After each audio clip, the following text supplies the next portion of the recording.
সে ছিল বাংলাদেশের জনগণের জীবন্ত কণ্ঠ। সে নিজেই ছিল একটা বিপ্লব, একটা বিপ্লবের আইকন।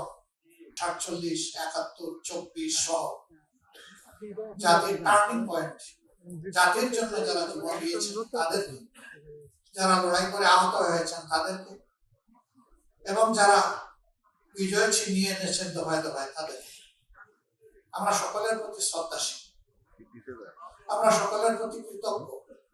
আমরা সকলের ঋণ পরিশোধ করতে চাই, একটা নতুন বাংলাদেশ গড়ার মাধ্যমে ঋণ পরিশোধ করতে চাই।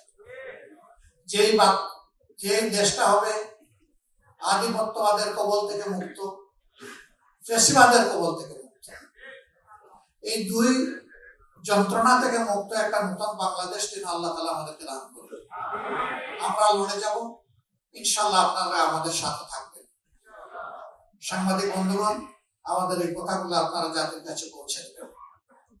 আপনারা কষ্ট করে এখানে এসেছেন, আমরা সকলের প্রতি শ্রদ্ধা নিবেদন করছি।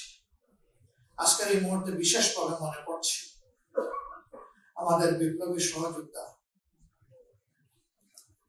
হাদির কথা, শরীফ উসমান বিন হাদির কথা। সে ছিল বাংলাদেশের জনগণের জীবন্ত কণ্ঠ।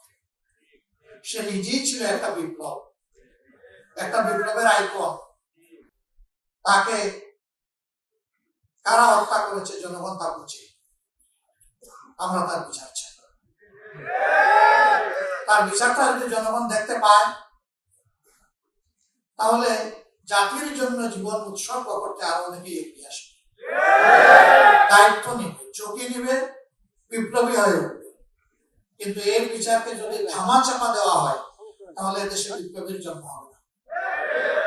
অতএব হাদির বিচার সহ এরকম বিপ্লবীদের বিচার আমাদের বড়ই প্রয়োজন।